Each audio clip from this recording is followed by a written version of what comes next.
or even an insignificant Year, detail year. when connected to others will reveal Welcome the back great to another episode of transformations No in your Filters. life.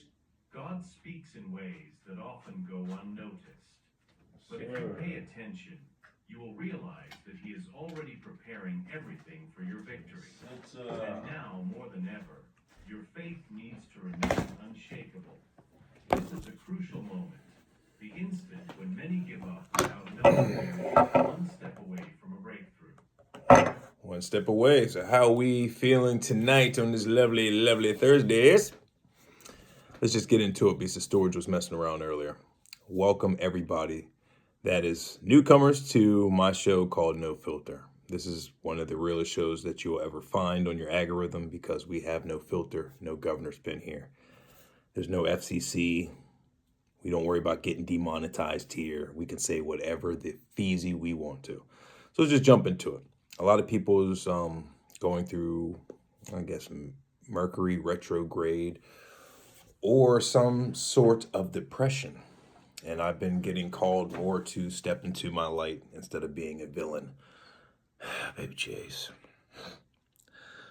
So let's lighten up the topic today and let's talk about depression, which may not seem like that's a lightening up topic, but we're going to get to the bottom of depression. We're just going to jump right into it. Let's ask ourselves a question. Why are you depressed? Really dig down deep inside why I twist up something. And if the video happens to cut out, the reason why most people are depressed is because there are some issues that you have not faced yet. That is called shadow work. Shadow work is one of the stages that a lot of us like to neglect, like to avoid. And when we avoid the shadow work, we end up coming right back to ground zero. We always do. There's no avoiding it. If we think we can shortcut it, like I was the master at shortcuts, I was like, I don't even feel like doing all that shit. I want to be Michael Jordan today. And I would find a way to attempt to be like Michael Jordan. It may last very temporarily, just like how the devil's gifts are only temporary. God's gifts are eternal, infinite, forever, spiritual wealth once you find out who you are.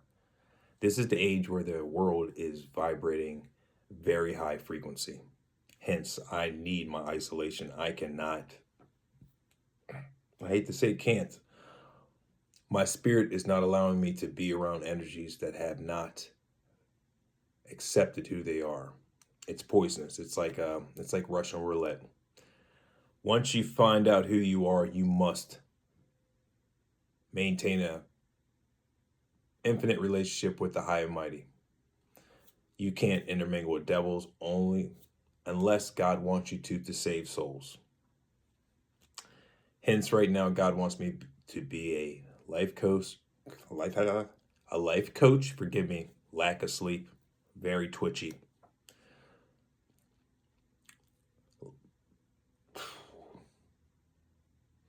Lack of sleep. What we were talking about.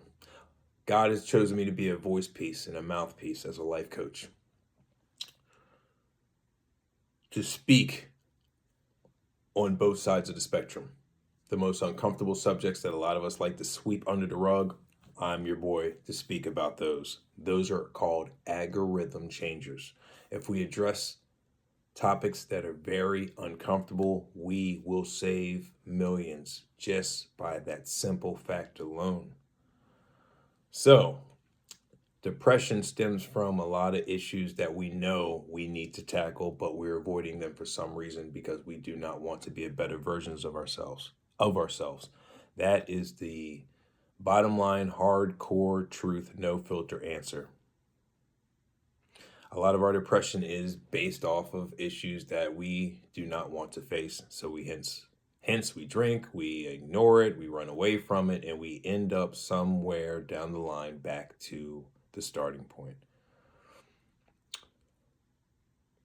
It really comes down to, I think I saw a snippet of an interview with Will Smith talking to Wallow and Gilly. And he was talking about his fear is the main foundation for his success. Is he has a grand rising every day facing fear, challenging himself. And that episode will be available tomorrow, $1 million worth of game. which he will explain more in depth of why fear is his main foundation. And when I saw that, I relate to that, bottom line. Like, really, I don't know, my lack of words here. But I relate to it because when I was going through my dark periods of not knowing what I wanted to do in life, settling with certain people and relationships, and just say, all right, well, you know what? I may just settle, right? And then my spirit's like, no, Zoe, you have so much more to do, and you have these people you're around, which is always, I love everybody that I was around because they helped me find out who I am. The people that said no to me helped me find out who I was. The girlfriends that said, no, I don't want to date you. All that stuff helped me get to where I am now because I wanted more in life. And chosen ones, unfortunately, we don't get in relationships because we're always on the go. You know what I mean? It's like we have a mission. We're incarnated in this cycle to get the mission done that our ancestors could not do in the past. Hence my compelling energies to just always do what I need to get done once I get the downloads to make this planet a better place with all of us together. Strength in numbers, all the collective. I'm not doing this solo. I'm not doing shit at all. I'm just a puppet for God. So let's get that first and foremost out the way, because I'm not going to be sitting here and people say, you're in your throne, you're this and that. No, it's not about wealth. Once my wealth manifests tangibly, I'm going to help the world with it. You're going to see a different person with wealth. I'm not going to hoarder it. I'm not going to be stunning and saying, oh, I got all this and this. But let me get something clear. I'm going to have a fucking blast with my wealth. You damn right I deserve every penny that I built with God on my own without someone saying, oh, well, you know, you're going to pay me for life because I got you in a position. I'm so glad I made every decision. That was tough. It was hard. That's called shadow work, because I knew deep down inside I was meant for something more. I had a friend reach out to me that was working for some promotion companies. He was working for a company that promotes hotels at discounts and all-inclusive travel and stay. It's kind of like a timeshare company. But that's just in a nutshell. And he asked me to work for him. And I was like, okay. And I told him what I was going through. He was like, hey, man, I got you. Whatever you need, you work for me, I got you. Let me know by the end of that night. And something told me that's a good idea. And I was looking through the web. I was looking through all the information he sent me. So I like researching everything before I jump into it at my current stage, before I would jump on anything, because I didn't know myself. Oh, it's money? Okay. So I studied it, and God told me, he's like, nope, you need to call him back and let him know respectfully that I appreciate tremendously the offer, but I have something else to do. I have another mission. So I let him know, and he respected that. And then when I hung up the phone, I was like, did I make the right decision? And then I saw the cartoon clouds around my forehead. Oh, is podcast going to pay the bills? Oh, so what you going to do when you leave? You're going to do that? Are you just going to record and take care of your family? Like, all these voices were in my head, and I was doubting myself too. I told my boy, I think a couple months ago, I told him about my thoughts. I was on the phone with him. I was like, you remember that one time? He was like, Ace, what you going to do? He asked me what I'm going to do. I was like, well, I'm going to go home and record and take care of my family. That's what God's told me my next chapter in life is. And he looked at me like, all right. He's like, all right. And then I told him a few months ago when we were talking, we keep up with each other every now and then. She's doing the damn thing too. He has his own Geonosis. He's doing the damn thing. The legendary Redbeard, yeah. That boy's saving lives in different cosmos. I'd be calling him and just like, what the fuck you at? I was like, oh, that's a different planet. I didn't know about that. So yeah, he'd be doing his damn thing. But I brought up that moment because it's a very pivotal moment, if I'm saying that word right, in my life, because that was like a crossroads. I could go back to what I'm familiar with. Hey man, let me go back and work for you. I don't think I'm going to be brave enough to go solo on this recording and speaking my truth based off all the knowledge I have acquired over these 20 years of being a fox molder and just searching for truth. Something about me always wanted the truth. I couldn't lie. I lied a lot. I stole a lot. I did a lot of foul things, right? But I'm saying once I got to the Jim Carrey liars phase of not lying, and someone asked me a question, I'll just tell you. And then my boys and a lot of people say, hey man, be careful, man. Not everybody needs to know the truth. And I'm working on that because it's very hard. I don't like even lying to somebody. It's just poisonous. It can't be in my body. My vessel won't allow it. So I brought that up to him. I was like, hey, you remember that one time I said I was going to record and take care of my family? I know I'm bouncing around a lot, but happens with downloads.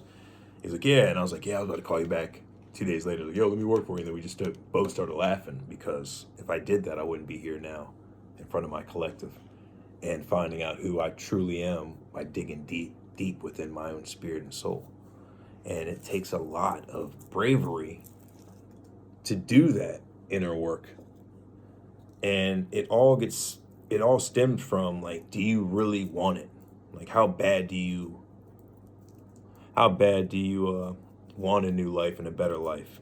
And if you really want it bad enough, then you're going to have to do what you've never done in order to get what you want. There's a saying out here, I think my dad used to say it all the time. In order to get something you never had, you have to do something you never done. And that is fear. That can be a very fearful place to be in, because we all are built to fear what we don't understand and what we don't know.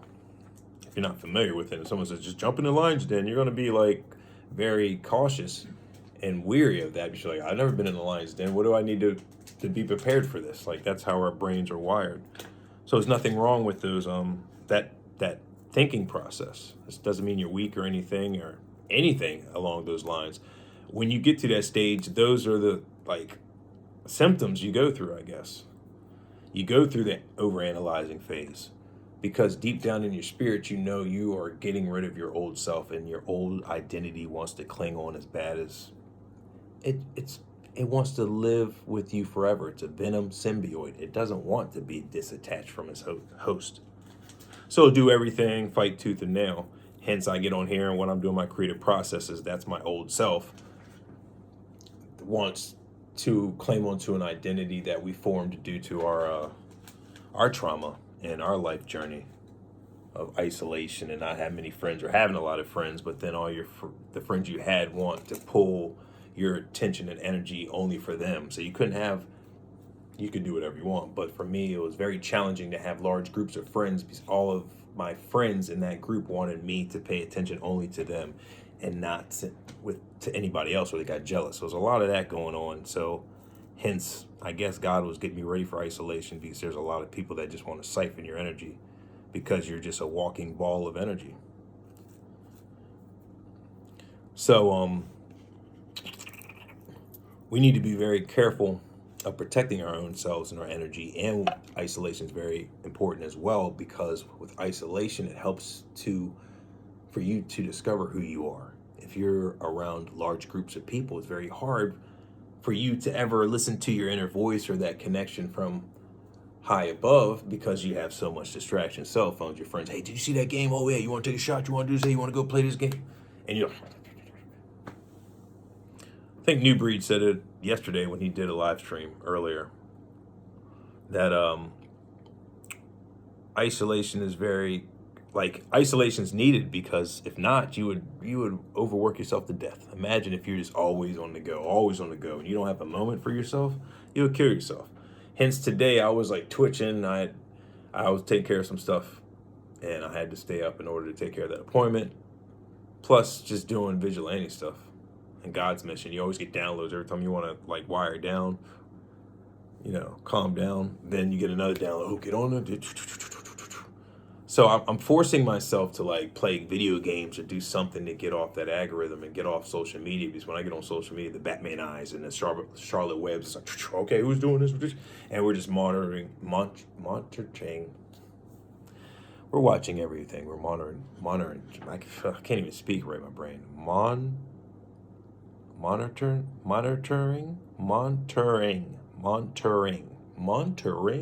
See how we broke it down? Monitoring.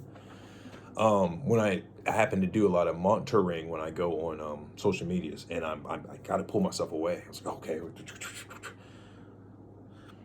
And hence time management is very important.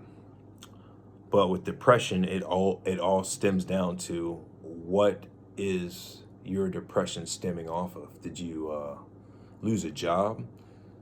Are you having issues with your relationship, your friendship, your situationship, whatever it may be? What is causing confirmation, bitches? Message. Massachusetts. What is causing these issues within you to have depression? And we have to ask ourselves these questions so we can get an answer. Not everyone has the same. Ironically, it's like identical. Everyone has. Never mind. That was another time for another topic. What I'm saying is like, depression can be solved. Confirmation, bitches. With the same solution template or with the same approach. It really is. You have to ask yourself the question: why are you depressed? Then you have to be real with yourself. Okay, how many times we're by ourselves, we ask ourselves a truthful question, and even we hesitate to tell ourselves the truth because our spirit's like, I can't admit that. But once you do admit that and you jump over that hurdle, guess what you did? You released that ball of energy and uncertainty from your vessel, and now you feel a lot lighter inside your body. It's like, oh, I feel better because you released whatever trauma you were withholding on to. Hence, the truth sets you free. It always does. I used to come home with bad report cards all the time. My dad had the Uncle Phil face. He was a very stern person. I was terrified of my father. So I would come home. Oh, back in the